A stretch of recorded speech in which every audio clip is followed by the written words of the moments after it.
우리에게 복음이 필요한 이유에 대해서 계속해서 말씀을 나누고 있습니다. 로마서에서는 바울이 유대인들에게 복음을 전하고 있는 것을 기록합니다.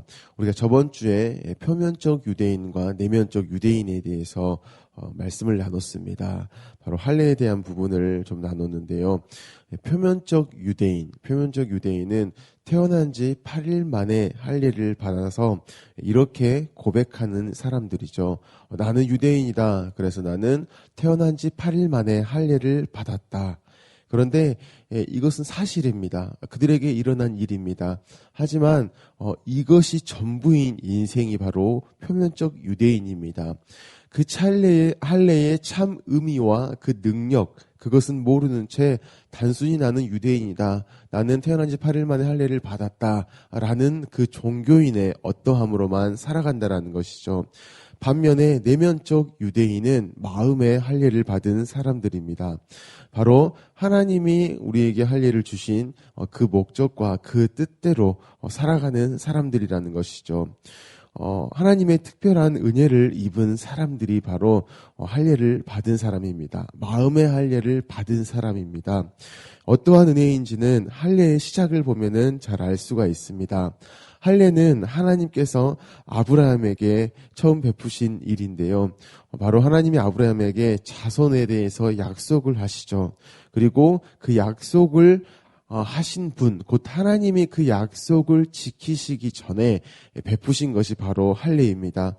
왜냐하면 아브라함은 하나님으로부터 그 약속을 받았는데 기다리지 못하고 그 스스로 그 약속을 지켜내려 했던 사람이기 때문입니다. 바로 하갈을 통해서 이스마엘을 낳게 되어졌다라는 것이죠. 하지만 하나님께서는 그러한 아브라함, 그 스스로 하나님의 약속을 지키려 했던 그 아브라함을 버리시거나 또한 포기하시지 아니하시고요. 다시 한 번 더 약속을 상기시키십니다. 내가 너에게 약속한 것을 이야기를 하시고 할례를 행하셨다라는 것이죠. 이 할례를 보면 남자의 성기 끝에 표피를 베는 의식입니다. 이것이 무엇을 뜻하냐면은 그 남자가 죽었다라는 것을 의미합니다. 곧 남자 아브라함이 죽었다라는 것이죠. 그래서 이제 죽은 그 아브라함은 그 스스로 어떠한 일을 할 수 없다라는 것입니다. 죽은 그 아브라함은 그 하나님의 약속을 지켜낼 그러한 힘과 그 어떤 것이 아무것도 없다라는 것이죠. 그런데 하나님께서는 이러한 아브라함에게 할례를 행하시고 그 아브라함의 존재가 무엇인지를 알게 하신 후에 하나님이 하셨던 그 약속을 사라의 그 몸을 통하여서 이루셨다라는 것입니다. 사라의 몸에 잉태케 하셔서 이삭을 낳게 하셨습니다. 하나님께서는 이처럼 자신이 하신 그 약속을 자신만이 신실하게 지키실 수 있음을 이 할례를 통하여서 이야기를 했다라는 것이죠. 그리고 이 할례를 행하실 때에 아브라함만이 아닌 아브라함을 통해서 나온 모든 남자들에게도 행하라고 말씀하셨습니다. 창세기 17장 14절입니다. 할례를 받지 아니한 남자 곧 그 표피를 베지 아니한 자는 백성 중에서 끊어지리니 그가 내 언약을 배반하였음이니라라고 말씀합니다. 할례를 하나님께서 말씀하시고 그 할례를 행하지 않는 사람은 백성 중에서 끊어진다라고까지 말씀을 하셨다라는 것이죠. 오히려 하나님께서 더욱 강조하시는 것입니다. 너희 스스로 살아낼 수 없고 너희 어떠함으로 살아갈 수 없는 인생이 너희다. 내가 약속한 대로 계속해서 그 일을 이루겠다. 이것을 강력하게 하나님이 이렇게 말씀을 하셨다라는 것입니다. 그런데 유대인들이 이러한 참 할례의 의미를 오해한 채 단순히 나는 8일 만에 할례를 받았습니다라는 그 사실, 그 자체만을 가지고 나는 하나님의 백성이다라고 스스로 이야기하며 살았다라는 것이죠. 이것이 바로 오히려 하나님의 언약을 배반한 자의 모습이라는 것입니다. 할례의 참 의미는 잊은 채 단지 할례를 받았다라는 그 사실, 그 자체만으로 살았다라는 것이죠. 그래서 바울은 로마서 2장에서 이러한 자들, 곧 표면적 유대인들에게 참 할례를 말했습니다. 그렇게 복음을 전했다라는 것이죠. 그리고 이번 주에 로마서 3장으로 넘어왔습니다. 3장에서는 유대인들에 대해서 이렇게 이야기합니다. 하나님의 말씀을 맡았지만 곧 하나님을 잘 알지만 믿지 않는 그 유대인들에게 하나님의 믿음직함, 그로 말미암아서 예수를 믿게 되어지는 것을 전했다라는 것이죠. 바울은 계속해서 복음을 전했다라는 것입니다. 2장에서도 여전히 복음을 전했고요. 3장에서도 여전히 복음을 전합니다. 우리가 계속해서 로마서를 넘기면 넘길수록 계속해서 복음을 전하는 것을 볼 수 있는데 왜 바울은 복음을 전했을까요? 이 중요한 사실입니다. 왜 바울은 계속해서 복음을 전했을까요? 그리고 지금을 살아가는 우리에게도 하나님은 계속해서 복음을 이야기하실까요? 바울은 복음, 곧 예수님을 만나지 못한 유대인의 현실, 곧 비참함을 너무나 잘 알았기 때문입니다. 애초에 바울도 그 복음을 만나지 못했을 때에 자신이 그 비참함을 살아갔습니다. 지금 또한 예수님과 무관하면, 바울이 여전히 예수님과 무관하면 언제든지 그러한 비참함 가운데 나아갈 수 있는 것이 바로 바울의 현실이었기 때문에 바울은 끊임없이 평생 동안 복음을 전했다라는 것이죠. 먼저는 자기 자신에게입니다. 로마서에서 보면은 이 로마 교회의 성도들 또한 어떠한 이들 또한 이 말씀을 읽는 우리가 복음의 어떤 대상으로만 우리가 생각하기가 쉽습니다. 하지만 바울이 전했다라는 것은 곧 가장 먼저는 자기 자신에게 늘 또 복음을 전했다라는 것을 의미하는 것이죠. 그래서 바울은 먼저 자기 자신에게 복음을 계속 전했고 또한 듣는 그들에게 복음을 전했습니다.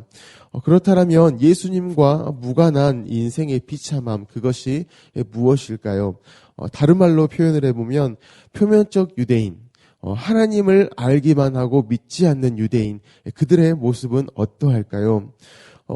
공통되게 나오는 부분이 있습니다. 하나님을 섬긴다라고 하는데요. 오히려 그 자신의 섬김들이 하나님께는 악으로서 이렇게 행하게 되었다라는 것이죠. 쉽게 예를 들면 최선의 선물을 누군가를 위해서 준비를 했습니다. 그런데 오히려 그 선물을 받을 상대는요, 그 선물을 너무나 끔찍히 여기는 거예요. 너무나 큰 악으로 여긴다라는 것입니다. 바울이 그러한 일을 오랫동안 열심을 다해서 살아왔습니다. 그렇기 때문에 복음을 만난 이후에는 계속해서 그 스스로에게 먼저 복음을 증거하는 것이요. 그리고 그 복음을 듣고 또한 살아가야 할 대상들에게 끊임없이 복음을 전했다라는 것입니다. 사도행전 9장에 보면 바울이 복음이신 예수님을 만나는 사건이 있습니다. 사도행전 9장 1절입니다. 사울이 주의 제자들에 대하여 여전히 위협과 살기가 등등하여 대제사장에게 가서 다메섹 여러 회당에 가져갈 공문을 청하니 이는 만일 그 도를 따르는 사람을 만나면 남녀를 막론하고 결박하여 예루살렘으로 잡아오려 함이라라고 말씀합니다. 바울은 예수 믿는 자들을 잡아 죽이는 일, 그 일이 하나님의 백성이 해야 할 마땅한 일로 보았습니다. 그래서 바울은 과거에 예수 믿는 자들을 잡아 죽이는 일에 최선을 다했습니다. 그렇다면 왜 바울에게는 이처럼 예수 믿는 자들을 잡아 죽이는 일, 그것이 하나님의 백성으로서 마땅히 해야 할 일이었을까요? 바로 예수님께서 자기 자신을 하나님으로 소개하셨기 때문입니다. 하나님의 아들로서 소개하셨다라는 것이죠. 이것은 유대인들에게는 신성 모독에 해당하는 것입니다. 그래서 예수를 믿는 자들, 곧 예수님이 하나님의 아들이시며 구원자라고 믿는 자들, 그 자들을 잡아 죽이는 일이 이러한 신성 모독을 막는 일로 생각을 했다라는 것이죠. 그로 말미암아서 바울은 정말 수많은 사람들을 곤란에 빠지게 하였고요. 또한 잡아 죽이는 일들이 있었습니다. 이게 오히려 하나님을 위한 일이라고 생각을 했다라는 것이죠. 또한 바울이 예수님을 만난 이후에 사도로서 삶을 살아가는 것을 사도행전에서 무수히 기록하고 있는데 3차 전도 여행까지의 이런 과정들을 보게 되어지면요. 바울을 공격하는 그 유대인들의 모습을 보면 똑같습니다. 신성모독이라고 생각했기 때문에 복음을 증거하는 바울, 오직 예수님밖에 없다라고 이야기하는 그 바울에게 대해서 집단으로 서로 화합하여서 계획적으로, 조직적으로 바울을 핍박하는 그러한 유대인의 모습들을 볼 수 있다는 것이죠. 하지만 놀라운 사실이 무엇이냐면 이 복음이 너무나 중요하고 또한 복음만으로 우리가 살아가야 하기 때문에 하나님께서는 여전히 복음으로서 만나주시는 것을 볼 수 있습니다. 사도행전 9장 3절입니다. 사울이 길을 가다가 다메섹에 가까이 이르더니 호련히 하늘로부터 빛이 그를 둘러 비추는지라 땅에 엎드려져 들음에 소리가 있어 이르되 사울아 사울아 네가 어찌하여 나를 박해하느냐 하시거늘 대답하되 주여 누구시니까 이르시되 나는 네가 박해하는 예수라라고 기록하고 있습니다. 여기에서 예수님은 자기 자신을 소개하실 때에요 이렇게 이야기하시죠. 네가 박해하는 예수다라고 소개하셨습니다.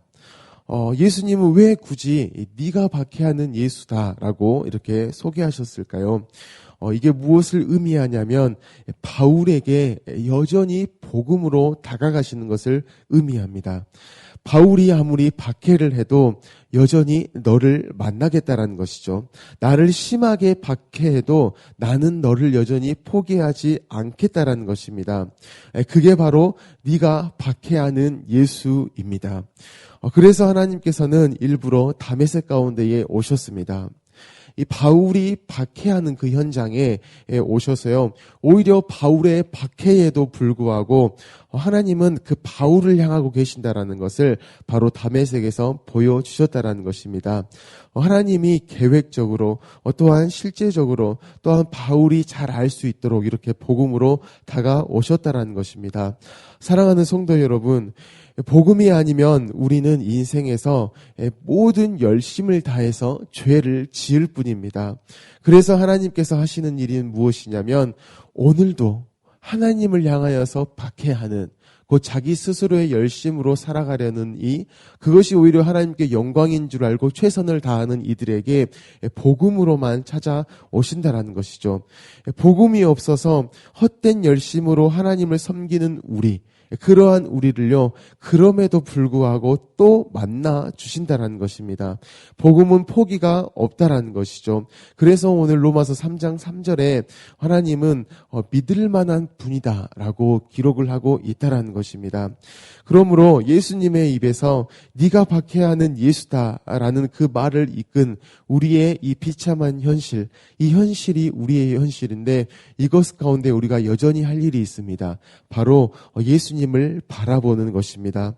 우리의 박해에도 불구하고 우리의 그러한 열심에도 불구하고 여전히 자기 자신을 소개하시는 내가 누구인가? 너희의 그런 어떠함에도 불구하고 절대 포기하지 않는 분이 바로 나다라는 것을 소개하시는 그 예수님을 바라봄을 통하여서 여전히 복음이 목적되어지는 삶을 살아가는 저와 여러분이 되어지기를 예수님의 이름으로 축복합니다. 아멘. 우리 주신 말씀을 가지고 함께 기도하겠습니다. 계속해서 하나님은 우리에게 복음을 이야기하십니다. 복음이 아니면 살아갈 수 없는 것이 우리의 현실이기 때문입니다. 예수 한번 믿고 정말 그때 눈물 콧물 흘리며 내가 죄인임을 고백하고 내가 구원받았음을 정말 이렇게 하나님으로 말미암아서 확신할 수 있는 그 단회적인 그 기억, 그 어떠한 감정들, 그 어떠한 사실이 우리를 평생 이끄는 것이 아니고요. 그때로부터 우리는 이제 복음만으로 살아갈 것이 결정되어졌다는 것입니다. 그래서 하나님께서는 끊임없이 우리에게 복음을 증거하시는 것이죠. 사도 바울이 계속해서 복음을 증거했다는 것은 먼저는 끊임없이 내 자신에게 그것을 이야기한 것입니다.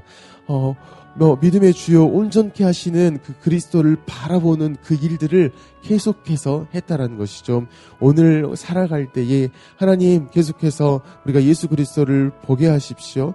예수님만을 바라보게 하십시오. 바로 복음만을 늘 바라보게 하십시오. 그로 말미암아서 하나님의 구원을 경험하는 그 삶을 살게 하십시오라고 기도하시기를 바랍니다. 우리 유치부를 위해서 기도하실 때에 섬기시는 윤덕진 전도사님과 교사 순장님들을 위해서 기도하시고 우리 담임 목사님의 가정과 건강과 성령의 충만함을 위해서 기도하시기 바랍니다. 나라를 위해서, 또 민족을 위해서, 북한 땅을 위해서, 열방을 위해서 기도하여 주시기 바랍니다. 우리 시간 모든 기도 제목을 가지고 함께 기도하겠습니다.